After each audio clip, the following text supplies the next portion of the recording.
Hello, and welcome to another episode of You Might Want to Sit Down for This Podcast. I'm your host, John No Leguizamos, aka Kevin Von Helvet.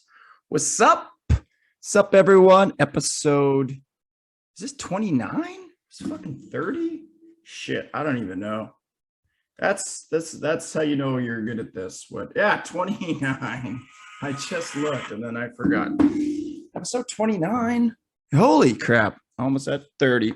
Got a great guest on today. Guest is the awesome, the hilarious Amber Harper-Young. Just one of Canada's best touring comics and just a lovely human, a good friend. And she's a good human, does good things. And we get into that. She works with Amber when she's not telling jokes in the bars across Canada in the evenings. She actually works with vulnerable women in the toughest neighborhood of Vancouver, which would be the East Side, which, if you've ever been here or live here, you know, is like Snoop Dogg came through here many years ago and was like, what the fuck is this on video? You could probably find that if you looked at Snoop Dogg on YouTube being fucking what the fuck about Vancouver's East Side, because there's some challenges down there for sure, but it's a lovely neighborhood too, full of lovely people, just law addictions, mental health, and it all seems to kind of come together in this one area. So Amber works in there helping people out, and we chat about that. She has administered life-saving medications to people who are ODing, save lives, is just is doing amazing work, and has using some of this experience for her comedy and a new album that is yet to come out, but is recently recorded, that we chat about as well, and some of the potential names for that album, inspiration for material, a recent tour she did across Canada, much more. I'm gonna put this one in two parts again because we went a bit long because we just kept chatting, and we were lucky enough to record in 604 studios with the awesome Alexi. So there's the three of us on this. So super fun. If you tune in on YouTube, you'll be able to see all of us. If you're listening, then you can just hear us. Not sure where you listen. If you listen on Apple or Amazon or Spotify, Spotify's got a lot of shit going on right now. That's pretty big in the news with Joe Rogan and his podcast kind of pissing some people off, pissing some kind of crusty Canadians off. Neil Young, Joni Mitchell, where at first it was like, you're like, all right, they're fucking, I mean, Rogan's probably got more followers and listeners than them, but I'm down with their kind of cause. And I heard today that actually Neil Young and Joni Mitchell both had vaccines because they got polio back in the days. They've been around for a while, so they have experience with vaccines. One that maybe a different kind of situation, but one that came up, was developed fast and helped save their lives. So I think they're obviously doing this with the best of intentions. And I'm not sure if Rogan is always going on with the best of intentions. I don't know. But I did run him over once. We talked about that a bit in this podcast too. Ran him over with my wheelchair. Yeah. I ran over Joe Rogan. Who can say that? Probably not too many people, but probably some people who would love to say that. One thing was interesting to learn today is that Neil Young, I did not know, was married, really on top of this. This is a Monday for you. Married to Daryl Hannah, like 80s super babe actress who was in so many huge movies in the 80s. I did not know they were married, so that's kind of cool. Learned that. Remember from Splash as a mermaid. She was rad, Daryl Hannah, and is married to Neil Young. I think that's pretty fucking cool. What else is going on? Oh, there's a truck convoy in Ottawa stirring shit up. Thousands of people. If you're in Canada, you've definitely heard about this. But I think this is probably making it worldwide news now because a lot of people have convoyed to Ottawa, the capital of Canada, the nation's capital, and they are protesting Pretty much everything. I think mandatory vaccines, just all of the restrictions. They're basically just saying, I saw a guy today saying, we just want things to go back to the way they were in 2019 before this shit, which, oh, I can empathize with anybody wanting that. I think everybody wants that, but I don't think it's quite that easy. I don't think they could just go back, but I think it is at that point now where people are just fucking fed up. And I can say, as one of those people who's followed the rules and vaccinated, I got my booster recently, trying to do all the right shit. I've said this many times on here that this is 2 years now. I've barely been working, and there's a lot of people in sort of like event planning and that coming on the news these days, and just, man, the money has run out for people in Canada if you were getting any sort of assistance because you weren't working. And it was only a finite amount or a finite time that you were eligible for payment. So people are not getting any assistance. They're still not working. They're still shut down. They've got vaccines. They've done everything they're supposed to do, and they're still sitting home with no work and no real idea of when things are going to go back to normal. I think that's kind of the nature of this thing. Some would say, well, if everyone got vaccinated, but you know what? It's at the point where 2 years in or a year and a half in or whatever it's been since vaccines have been available, if people haven't gotten them by now, nothing's going to change their mind. And the media, there's just so many different angles of media and information out there that, yeah. And I don't know. I'm definitely not part of the rally. It's kind of easy to poke fun at, but I can kind of see where people are at with just being fed up and trying to change things too. And always down to for peaceful protests to fuck with the government, because at the end of the day, I mean, it doesn't matter. I think pretty much every politician is at least a little bit shady, greedy, and they don't have fucking the common person's best interest in mind. They care about their platform and building their name and all that bullshit and getting votes and, you know, feeding the people that pay the money that keep them getting more votes or higher up their ranks and fucking government, blah, blah, blah, blah, blah. That's definitely the way I've always kind of looked at it, but I don't know. Maybe there's some good ones out there. Who knows? But that's, yeah. And it's been being called from like the left are calling it the Flu Trucks Clan, which is quite a name and probably not helping. You know, I've seen a post the other day of someone was holding a Nazi flag, which is stupid, obviously, among like fuck Trudeau, the prime minister. And, you know, if we want our freedom back, I would assume that, you know, they're not actual Nazis, but probably trying to sort of symbolize something about the government comparing it to like Nazis, which of course is stupid and super insensitive to Jews. Making people get a vaccine is nothing like the Holocaust. And I think it's unfortunate that, yeah, on some sides, each side seems a lot on that side that you kind of attract a radical group who maybe aren't the smartest people. If you're flying a Nazi flag, what the fuck did you think people were going to think? But then mainstream media focuses on the Nazi flag. People post pictures of the Nazi flag. People get outraged about that and don't see the peaceful side of it. It's a fucking stalemate. It has been for 2 years, and I don't think it's going to change. So there's got to be some compromise. And you probably don't want to hear about this goddamn fucking pandemic because we're all sick of it. But the Flu Klux Klan, convoy, or the Freedom Convoy, whatever you want to call it.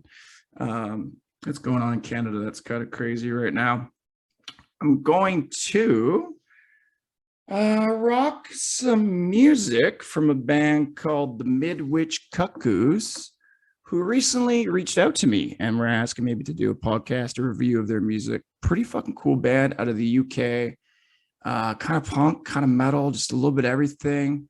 They got a new album coming out and put out EP recently. You can find it, I think, on all streaming networks.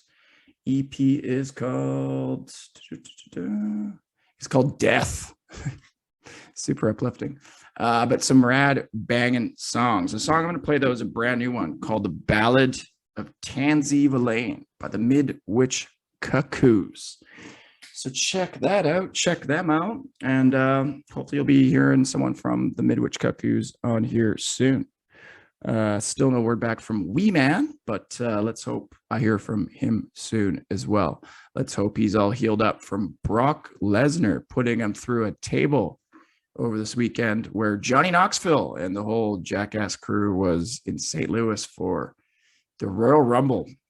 I have not watched a pay-per-view WWE. I've not watched a WWF event since it was called the WWF on pay-per-view. Probably WrestleMania 3. I think I got my parents to get that when it came out. Hogan versus Andre the Giant. I don't even know. That was like mid 80s probably. But my neighbor Garrett and a bunch of his goof friends all rented it the other night, and we watched it hoping to. Basically, all we wanted to see was that the Jackass dudes in Knoxville lasted maybe a minute. So cool to see him on there. Looking forward to that new Jackass comes out this Friday. And Wee Man, if you're listening, give me a call, bud. Get back to me. I think we're going to fire into this episode now with Amber Harper-Young. Check it out. Of course, shout out to everyone who makes this happen. Comedy Here Often Network.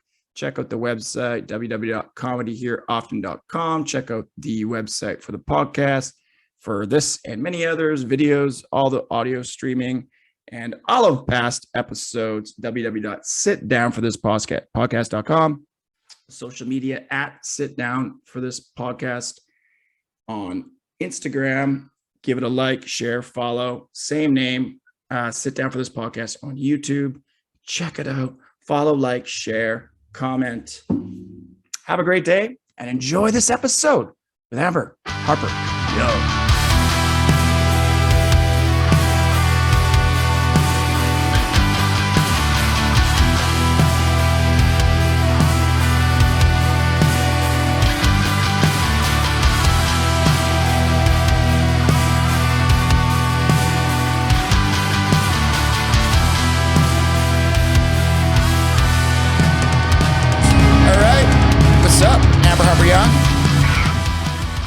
Nothing. All right, well, we're going to change that right now. No, lots is up.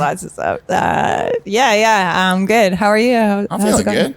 Cool. It's a beautiful day, sunshiny day out there. There's no rain coming out of the sky. This is crazy. Yeah, you survived what was it called? The atmospheric river. It was that for sure. Our fucking... It wasn't even coming down in drops. It was just coming down in full bucket. It was insane how much it was raining. I was like, this place is going to flood for sure. There was crazy floods on the street. I seen that. Yeah. And I'm like kind of further out in the valley. We're in Vancouver right now at 6:04. And sort of there was some really gnarly flooding out that way. And just like homes and shit and cars floating away. Just wild. Are you serious? Yes. Not I don't think houses, but mobile homes and stuff. Mobile homes are taking off? Yeah. They're like, I'm taking to the sea now. I hope this bucket ends up somewhere good. Yeah. Somewhere better than Abbotsford. What? I went down the river and I'm in Steveston. Hey, I mean, Steveston's not bad. It's quiet. I was thinking the other day, so in the summer we had the heat dome. And then the atmospheric river. There's all these hipsters are now doing our they're hipster weather names. They've really fancy. Yeah, this is the first time I've heard atmospheric river. Yeah. Yeah. But it makes sense for Vancouver specifically. Yeah. It does. Yeah. It's cool. I think before it was it's fucking piss and rain out. Yeah, it's how I would describe it. It's been raining. Yeah, so this is the time of year where my partner and I are remember to exercise, remember to take your vitamins, because we get real sad. Yes, and vitamin D, right? I just bought D3, and I was reading up on it that because even trying to absorb it in sun. I went for a ride on my hand cycle yesterday, but only my face. You need your skin to be exposed. You were naked, yeah. Yeah, you need to be naked. Yes. Yeah, you need to be. I need all my skin to be exposed. Just riding hand You're just yelling at people, I need vitamin D. She'll go, my butt. No, They're like, what? yeah, what the fuck? Because you're not from here. You're, you moved here. Yeah. No, I'm from Ontario. So I am used to like more sun during this time of year. Yeah. But it gets quite cold in the winter, which Yes. I don't miss. Yeah. It's a little milder here, but I definitely am not. Even now, I've been here, I think 8 years. I still am affected by like the torrential downpour right when like mid fall, like beginning of winter. Like now. Yeah, like me and my partner just say to each other, "It's winter now." Like as soon as it's just rained for like a week straight, we're like, "It's winter." It's tough. Yeah. I get seasonal depression. I finally figured out what it was. Like it's. I think gloomy everyone, and it's dark and it's like you're like yeah, it's just, like ugh. yeah. I think we're all like beings, right? So we all get it to an extent. Yeah. Whether we're aware of it or not is different, I think. Yeah. Yes. Yeah. Yeah, but like in Ontario, like the difference is just even when there's snow, there's a lot of light. So it's not like Britain. For some reason, it's like Britain now on the West Coast. It is. Well, not for some reason. It's on the water, so it makes sense. And it's British Columbia. Yeah, it's BC, baby. So I don't know. I've been okay. I've been very distracted, very busy. So yeah, I find like that's how I deal with the winters here, and it's a good thing. Like if you have any depression whatsoever, to just keep moving. I agree. I know yesterday was the first time I got out on my bike in quite a while, and it was painful as fuck because I had it rode and I pedal with my arms, and I got quite a bit of uphill to get till it levels out. Yeah. But once I was leveled out and like going and kind of burned off the pain, like just the sunshine and the fresh air and the exercise, like that combo, I just felt like it's just brought life into me. Yeah, like I'm a total middle-ager right now. Like I love a good walk, a good long walk. So that's like my fucker. Sorry. You're on this podcast. I mean, I hate it. I log roll. No, but like I have to do like exercise almost every day, like past like 20 minutes. Yeah. Yeah, to get like those endorphins, to make sure I'm okay in my head.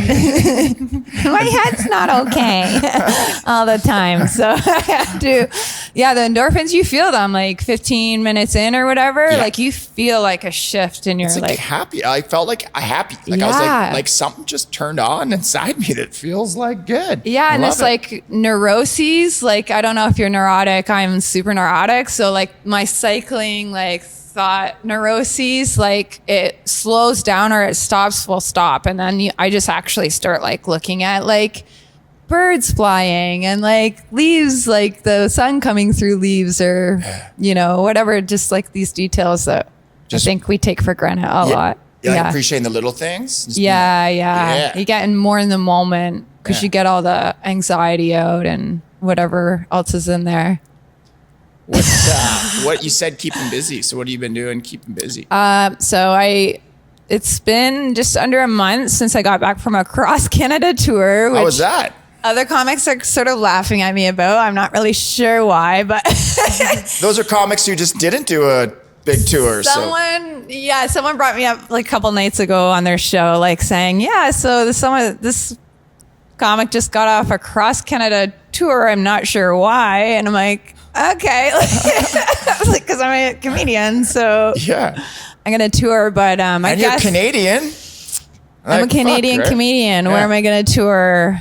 I got to tour here first. So I don't know. I'm probably just thinking too much about it, just being sensitive. But I guess it is weird because it's like technically it's still a pandemic. Is it over? Is the pandemic over? I don't know. No one's called it off. They haven't, but it feels. I went to a punk rock show this weekend where there was an audience, and it feels like we're almost there. Yeah. Like I feel we're closer than ever. Like it feels like it's time that you can tour, or we can. Yeah. Yeah, but I think some people are I don't know. Like I gave a dude a hug today I hadn't seen in a while. Oh my fuck. Handshakes, high fives, and shit. Like. Yeah. Risky behavior. Fuck, what do I have to lose, right? No, yeah. Like, I mean, after second vaccination, I think like it's everyone's feeling a lot more safe and everything's like sort of normalizing. And I think like I've just been a comic the whole time. So, and like working the whole time. So it's not like really in my head a lot because I just doing stuff. I think we've all kind of just got like, we're sort of normalized to it too. Yeah. And I imagine, like if you said, like if you're double vaxxed and you can do shit, I think the people who aren't double vaxxed are probably feeling it because they're like, oh, I want to fuck. Yeah. Can't do dinner tonight. Oh, I want to go to, can't do that tonight. Yeah. So yeah. We got a little, I guess Ontario too, I guess when I got there it was all opening up. So I could understand from like Ontario's perspective, like that it's like everything is just opening up because like they had it way rougher than we did. It sounded like that. Yeah. They were like shut down, like only down grocery shopping kind of thing. Yeah. A lot, yeah. And even when I go to Toronto now, it's like so chill now compared to people aren't out on the street as much. And yeah, it's really weird. I noticed that even around here, like it's like just being out the other night afterwards, like being on Granville, which was actually nice that it wasn't like just because I'm too old to hang out on Granville, but the show is at the Vogue. Granville? Oh my gosh. Okay, so Granville reminds me of this scenario, even though I was on commercial. I mean, sorry if people aren't understanding the local references, but Granville is like a club district street. Like it's like our main party, like, young. College, early, yes. University students go to, and then like there's usually a fight in the street because the street's blocked off for it. So it's like a big ring, ding ding for anyone who wants to have a brawl or whatever. But like when I walk through there, I get like anxiety. Yeah, it's like so crowded. I'm like so not a partier. Like I smoke weed. Like I'm a chill person. Like when I party, but I'm like. When I was walking down Commercial on Halloween, first of all, amazing to watch and look at, but like nothing I want to be a part of. Like I was just like, I got to get to my Evo. And I was just like, like a nerd, like just coming from a comedy show, like, I'm scared of the demons. Like, but there's some pretty cool costumes, but there's just so many people on the street. It was like Granville there. Yeah. Yeah. I tend to like go to like East Hastings, like this part of town, which most people are kind of sort of scared of, but I feel more comfortable there than Granville. Oh yeah. Cause Granville, like it's people are there to like, there's a lot of testosterone. People are jacked on coke and youth. They haven't learned to handle their drugs like all people on the East Side who just want to fucking get high and just enjoy the high. A lot of people in the downtown East Side are just like evening themselves out. They're just like, I just need this amount. I know exactly the amount that I need to be normal. Yeah. Yeah, because they're just so entrenched in their addictions and stuff. So they know how to, a lot of them know how to operate to a degree. Yeah, so. For sure. Yeah. It's interesting. Do you work down? You work on the... I work there. I'm a peer support worker. I did a little stint for like a few months in the summer of supervising where I work. Ugh. It was a lot. It was, I was in charge of people's welfare, and that was like really, scary, but also like, a nice challenge and stimulating and fun and stressful, a lot of all the things, Yeah. But I was happy to do it. I have a lot more respect for my superiors now. And I love the women there. Like I work in it's all women, female identifying people. So trans inclusive, and we have like a drop-in center and 3 shelters called the Downtown Eastside Women's Center. And it's a pretty cool, place, all free services. So if anyone ever needs like financial, support, they can come there for like housing subsidy or, just clean clothes or free food. Everything's free, internet access, phone, showers, everything. Yeah. So it's pretty sick. No doubt. Pretty cool place. You're helping people. Yeah. I like to think about it like as like giving them a hand. Like I don't really like to make myself out to be like some kind of saint or anything, but like I want to try and empower women in like vulnerable populations. And I think it's definitely a challenging job, but like definitely also on the flip side, like really feels really good to do. Yeah I feel like because we were chatting a bit before, like just that it's it's something where, I don't know, like you go home at the end of the day and you feel, you don't have to exhausted. But you feel like you made a difference, or you feel like you I don't know, you used your day well to like, I don't know, help I've others. used my energy properly or something. Like that's what I feel. But also like, we were comparing it to like Starbucks before or something like that. Like, where, like I did barista at one point. I have it, and it's coming up in my album. I have a joke about it, but like I would rather like deal with, people have like actual real problems over, spoiled Vancouverites being like, my macchiato isn't hot enough. You only have soy. You don't have coconut milk. Oh my gosh. That actually pisses me off. And I'm from Surrey, so I guess it's spreading yeast. No, like I have milk problems too. So I actually empathize with that person. but like it's just, I had to get a job where there like was a really major point for me to like want to do the job well and have integrity, try to do it well. But also on the flip side, if you want to hear something like maybe evil, like I had an overdose I had to attend to at the end of my shift. I was like literally walking out the door and then had to go naloxone a woman there's 2 women left in the center, and I did that, and then I was walking home. I often walk home to decompress, and this woman I, basically like helped to stay alive. She is one of the most troublesome clients that we have at the center. And I was like, what was I doing? Like, she literally can make her life hell if she wants. So it's like a very confusing. Did you have a moment where you're like, no, like obviously I would never. Because naloxone, for anyone who doesn't know, saves. That's life. Like I was just like, what? Wow, I just like made my life so much harder. But obviously I would never like knowingly allow someone to pass in front of me or pass on if I could do something about it. But it's just like, and then the fact that I had that thought, I was like, whoa, that's a weird. But also I think, comes with the territory. Yeah. I think it's just human. Like, you're probably looking at someone knowing that their life's in your hands. And like, I think that's just like, oh yeah. Natural. Like that's how the first time I ever had to do it.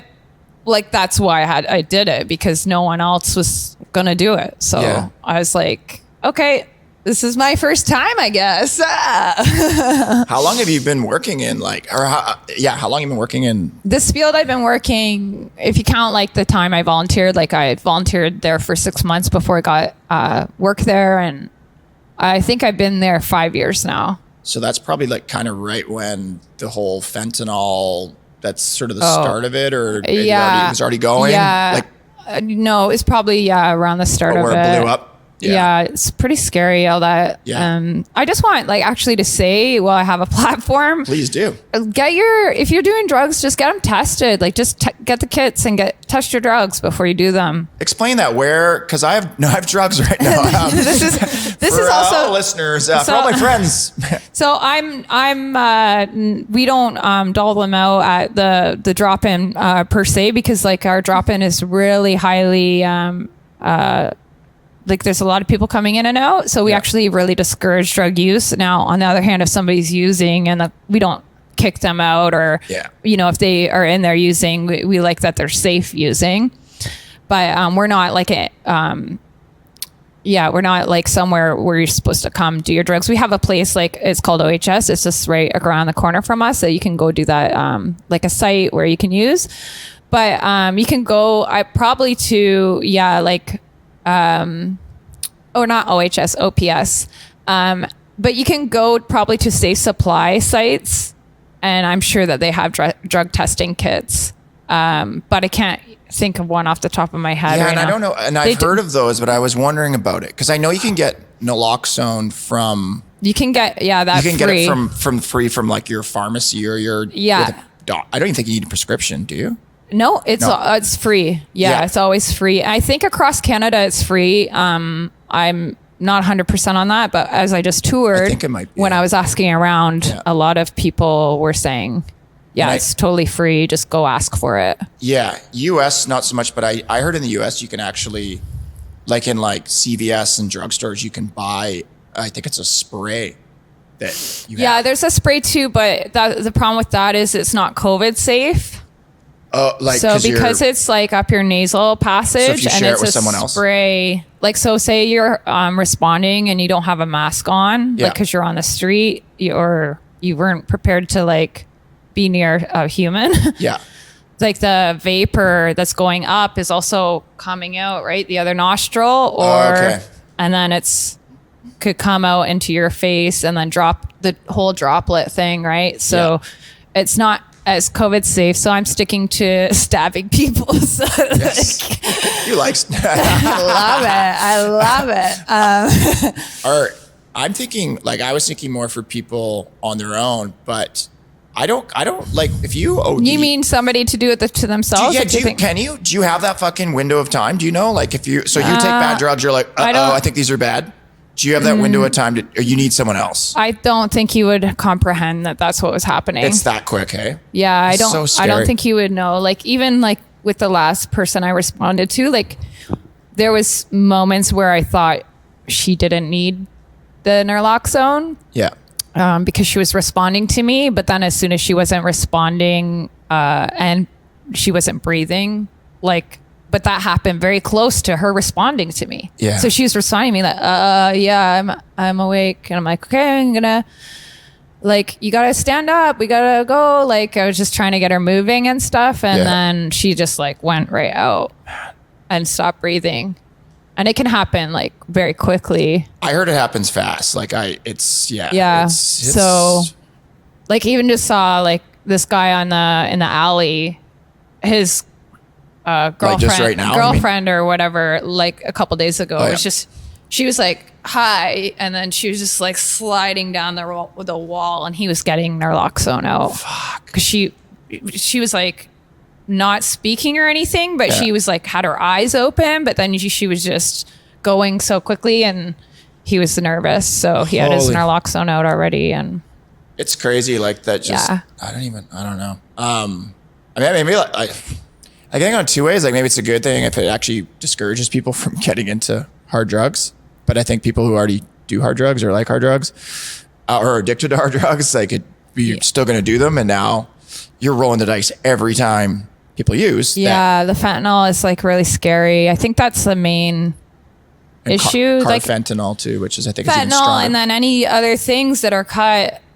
Like how much a drug is cut into like with all these other ingredients because like people are trying to make more money, like or there's low supply. Yeah. So, but like if anyone's curious or like is using right now and then they want to somehow like they're having the epiphany to stop doing drugs, like just get on Safe Supply. Like that's it doesn't have anything in it, so there's no chance of you ODing. And then I think there's like, a weaning process that professionals do. So professionals like lay that out for you, that plan. So you can do it. Yeah. Try to get away from it. Yeah, I know somebody who's in the process of doing it right now. And I've been there 5 years and I haven't really seen that many people come off of hard drugs and stay off of them, but she's like doing really well and she's like looking really healthy and it's super exciting. And yeah, that's the kind of stuff where you must be cool to see that. Yeah. Just like, it's really awesome. She looks so like, like she has like fat on her face again and she's just like happy and it's really sweet. Yeah, that downer stuff just takes your soul kind of too and pulls the life out of you, imagine. So it's almost probably like there's like a light in the eyeballs again and just. Yeah, and a woman was telling me actually yesterday, she's like, I was on morphine and she's like for 7 years. And she's like, when I came out of like that, like bout, she's like, I forgot I had children.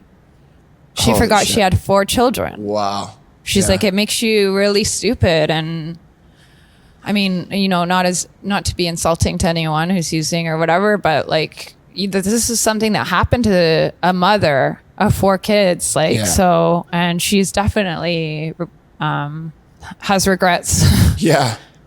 Concerning it, and she's even still like not clean, but she's like on another more functional path. For sure. Yeah. So.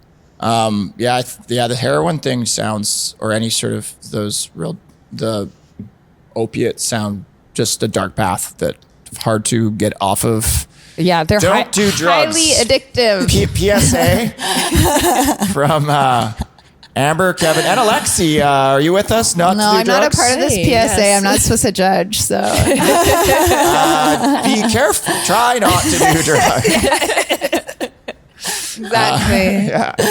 Try not to, and then if you want to stay sober, just hit your teeth off the microphone. It's really cool. There you go. We sort of met because when we met, we started chatting outside of comedy or whatever, and I forget why we started chatting, but I think we're just outside a show one day, and because I used to work with kids and stuff, and not necessarily directly addictions or mental health, but there's definitely that's a lot of kind of what I talk about, and a lot of people reach out about, and then you're in the field, and I just kind of notice now as I know more people that we're not the only comedians. It seems to be a field comedians like get into. A handful of comedians that want to, help other beings, which is like beautiful because everyone's like generalizing comics as like narcissistic personalities. So it makes me feel better when I hear that a comic's doing that type of work, and not just for material. Yeah, I mean, who knows what their intentions are, but I was actually even not doing material for the longest time about this job because I was very sensitive towards everything, and I didn't know, like I wanted to be at a good point where when I'm making the jokes, like everyone knows their jokes and they understand that I'm in you're not punching in the down thick of it, and this is all real. Honest observation and not with any like weird intention to hurt somebody. So it took a while to start writing about it, but it's also like fun and interesting to write about. I think, I've heard your jokes that you do, or some, maybe not all of them, but I've heard some of them until you do, and it's great, and it's definitely. Thanks. I take it as like. You do it well, because it is a fine line. Yeah. So that it's funny and it doesn't feel like you're shitting on anybody or. Yeah. You want a certain experience level, I think, of writing to like tackle that kind of thing, especially if you don't want to get fired. Yeah. Right.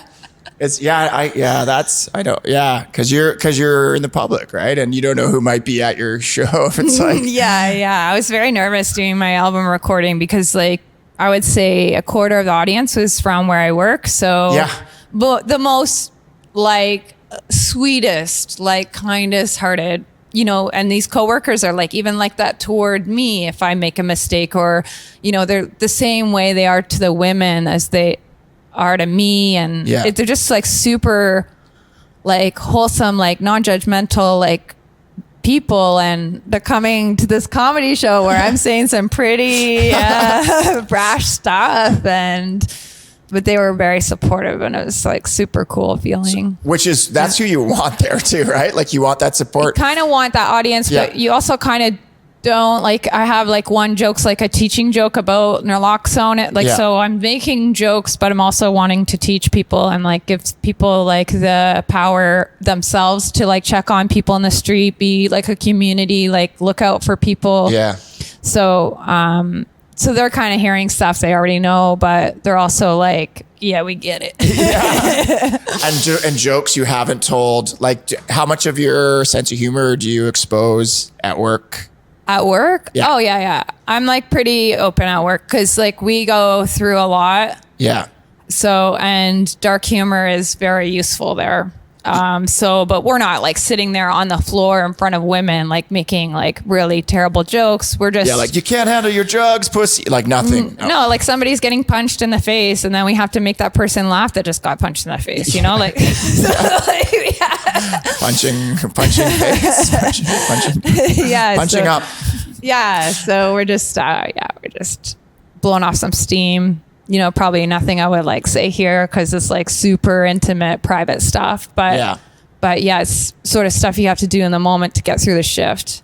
And I think most people who see that kind of stuff, frontline workers, all that, like you have to kind of have a bit of a dark sense of humor. Oh my gosh. Sometimes we're just laughing hysterically. Like, honestly, like, so we were talking about the weather earlier, you know, like the barge got loose or whatever. Yes, so explain, because there's listeners from all over the world. A bunch of Russians probably now too. The world is obsessed with this because I only found out about it because my friend in Ontario was talking about it. And then so I watched the news and I was like, oh yeah, I guess that got loose. Like, because I'm busy, right? Like I'm like, dealing with these women. Do you watch right? the fucking news, by the way? Because I have a joke about like someone from the news, and I bring up, I'm like, so does anyone watch the news in a show? And that's like I'm a fossil that I'm not political. I don't watch the news. Like, I'm political in my behavior. I'm not political, like follow politics. Yeah. And then I don't watch the news because I'm too depressed. That too. Right? Yeah. So I'm actually like not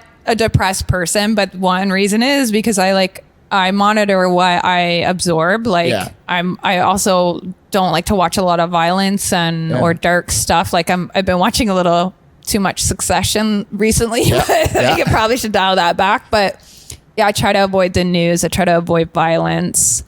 But that's a happy story. A barge. Is that a happy story? The barge. Okay. So the barge, so we have some canopies out in front of the drop-in center. Yeah. And so it was on that windy day that the barge got loose. But I guess what happened, one of the women came up and she's like, you didn't see it. She's like, one of the canopies like just flew into the street. Yeah. So it's like, we put this like thing up every day in case it rains or whatever. And the wind just took it. Like the wind just took the whole thing into the street, like where there's cars constantly. And we were like, oh, you saw it? She's like, I was sitting underneath it. Thankfully not holding on to it. And then she's like, the global news should have got a shot of that. Like, it was so funny. We're laughing so hard. But that was the same day as the barge. So if our canopy got loose, like a fucking barge broke. I think it was anchored or something. An empty barge. I love like all the videos. I just watched very quickly because my friend's like, your barge, it got loose. And I was like, I don't know, what's this? And then it's just like all the, like, I just saw it. So everyone's acting like it's like, I don't know, super important or whatever. But yeah, I mean, I guess it's dangerous. I think like out of all the other, like the fact that like, I was like homes are underwater and shit. Like who gives a fuck that a barge blew up on the as long as it didn't hurt anyone or whatever. Sunset, yeah, but it's kind of like what's in the barge? Is there booze? Like, is there? There's nothing in there. Yeah, they're like, don't worry, there was no oil or whatever in it when we found it on the rocks. I'm like, after when you found it on the rocks. But also, I think kind of goes with like this. Like I find when I came out west. So you guys know in the summer when like everyone cancels on everything because it's finally nice weather. Yeah. So like a lot of. I came from the Toronto comedy scene, so no one would ever cancel a set. Like they would come if they had food poisoning, they'd try to come to their set, right? Like, because like stage time, COVID. That's why cases were so bad. What? Even if they have COVID, they would come. Is that why cases were bad? Oh, maybe? I don't know about that. Never mind. I just like thinking about something I went through, and I shit my pants once, but. Happens to the best of us. I think I had food poisoning, but I was just like, go do the 3 sets now after I just shit myself. But it was gross, and so like something about the culture here, and I think it's also very weather oriented, right? Like because we have so little really beautiful weather in a year. That when it is finally nice, we want to be out in it. Like you said, when you're driving naked or whatever. But when I came out here, I was like, oh, wow. Like comics are just like, no, I wanted to go to the beach tonight. Like they'd cancel a set to go to the beach with their friends or go on a hike or, you know what I mean? Or go camping or whatever. And I was just like, what? You can cancel? And then I I think started... I think to an extent, actually, that's really healthy. Yeah. And to be able to know you have that out. Or also just get out in the sun while it's here and but also like, so there's some nights I'm dreading going to comedy, and it's not about me not liking comedy. It's just about I'm overloaded, I'm inundated with it, or I'm, I am focusing on it too much. Yeah. So it's taken the joy out of it. Yeah. But I know exactly what you're talking. So I get it now a little bit, but it's sort of like that flaky culture. Like, we're just going to cancel our comedy shows. Oh, we're just going to let this barge float through to English Bay. Yeah. Yes. Yeah. So I don't know. It's very Vancouver for that to happen, I think. And I remember I was up north speaking in like Kitimat years ago, which is like pretty far up north, right? Yeah. Pretty remote. And the school, they were like, 4-day weekend or something. And I was like, I thought it was like, I think it was like a holiday week. I'm like, how do you got 4? And they're like, well, we don't go to school on Fridays anyways, because we can't afford it. And I'm like, what the fuck? And it was like the school just only had 4 days a week in the high school. And then like, I remember around the same time, there was like a windstorm that came through Stanley Park, blew down trees, fucked up the seawall. Yeah. And like $10 million went to like fixing the seawall. And it's like priorities. Yeah. So the seawall's fucked up, but Kitimat, they only go to school 4 days a week. Like, there's something weird about that going on here too. Yeah. So like, wow, there's a barge on the beach in Vancouver. Like, there's more important fucking things happening we should be focused on than an empty barge. Who gives a shit? Oh yeah, there's definitely constant, wrong priorities. That's like I'm saying words not correctly, but you know what I mean? Like, I know what you mean. In just everywhere in Canada, in the States, like everywhere in the world, there's definitely an issue with prioritizing what's like literally like logical and literally like the smartest thing to prioritize is like crazy back burner. Like how is that happening in our world? But it's like it's already normalized. Like even me talking about it right now, I'm just like, oh yeah, like it's just like the fact that like, it's a weird thing to bring up, but like, the Aboriginal Lives Matter sort of scenario, that should be top priority for Canada. Yep. Like that should be like a main thing, even before all these new findings. Yeah.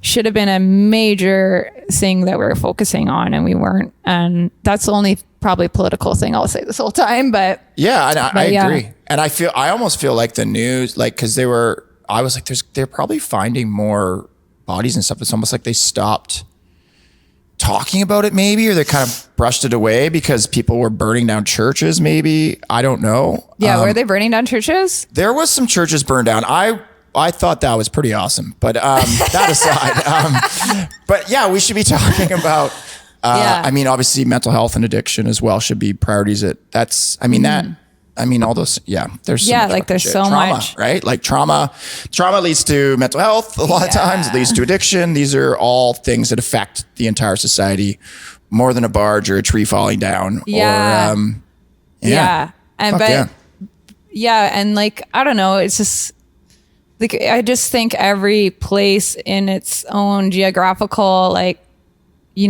location should be focusing on the welfare of those people in the most immediate surroundings to that. It doesn't make any sense when like we're sitting there going, overseas, or like the States are going, we got to get involved in whatever's going on outside of our country. Like the States, get your act together first, Well, like there's a lot of problems going on with places with oil, ironically. I don't know. Yeah. I think I'm alienating my American. I know. I'm just sitting here like, I do love America. I love Americans. No, I'm gonna go there soon. That's fuck yeah. Well, you kind of talked about it a bit. You mentioned it, but you just put out an album. I haven't put it out yet. Or you just recorded a new album? Yeah, we just recorded it with Alexi. Yeah. I keep like looking at her and talking at her like she's on camera. She is on camera. Oh, you are? Yeah, okay, I didn't know. Alexi, what's going on? Oh, not much. Just recording you guys. Okay, well, you two talk about like how is the album recording? It's so uncomfortable. I find like people are always like, they hate hearing their own voice and stuff too, but I think you really killed it. I think it's gonna be a really good album. Oh, thank you. Yeah. Now I'm blushing. But yeah, I'm like my own worst critic. I think a lot of comics are that way. Yeah. I think with me, I think the hard part is I waited a really long time to do it. I waited too long. How long? No, I want to actually, yeah. How long have you been doing comedy? I've been doing comedy 10 years. See, like Ryan Williams, it is like 90. I think a lot of comics are fucking putting them out really soon. And I feel like, I don't know. Yeah, I think it all depends. I'm 5 years in and I feel like I could probably, but I feel like waiting. I don't think waiting is a bad thing. Yeah, I'm not sure. It's hard to say. Like, I don't think you'll ever really know. Yeah. Like, but I think there's points like in the past where I've felt a stride, if you know what I mean. Like, if I felt like a momentum, and I think like I could have taken opportunities then to like do that and like purge some of this old material that I sort of want to get out of my head. But also, yeah, like when you do things, you do things. So like, it's weird because like a lot of it's old jokes, but they're like always working. But I just as a person, as a human, I don't want to like drive myself insane by telling them over and over again. Yeah. So I'm just trying to get them documented, and like there's a lot of imperfections that I can see, which I'm not sure many other people can see. And then probably not the ones that they can, Alexi will hopefully catch and be like, hey, notice this. And I'll be like, oh, okay. Yeah, good. Yeah. I did not notice that. So yeah, we'll just do our best to edit it to amount to, the last 10 years. It's a lot to put the whole 10 years on this album. And it definitely isn't, I'm not going to go and try and say that it's that. It's definitely not that. I definitely still have like probably 45 more minutes of material. That fucking rules. And what I'm thinking right now is like, what's dope. So you waited, but what's cool about that is now that you're in the game, like if you already have another 45, like you can put out another album. You don't have to wait another 10 years. Mm-hmm. Well, I'm going to burn some on this mixtape thing we're doing, which will probably be in the past once people hear the podcast. But if you have a time machine, come to the show on Friday at the Biltmore. Yeah. But I'm sure there'll be something out about it afterwards because they're taping it like it's like a live documentary style. You probably talked about it already on the podcast. I have a bit. We could definitely talk about it's Amber's. Taylor was on, and Amber's one of the comedians. Yeah.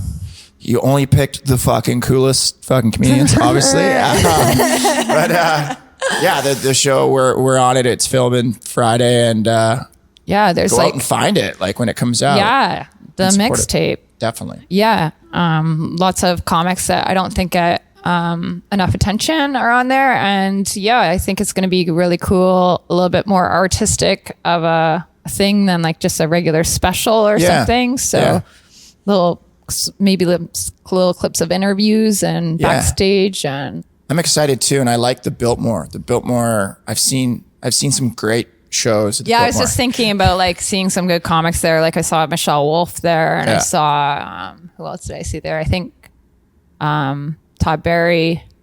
Yeah. I was thinking punk rock and metal shows. But hey, I don't go to a lot of comedy shows. Yeah. No, fair enough. But I sang on stage with Guttermouth there and partied really hard with a guy from the Dwarves. So anyway.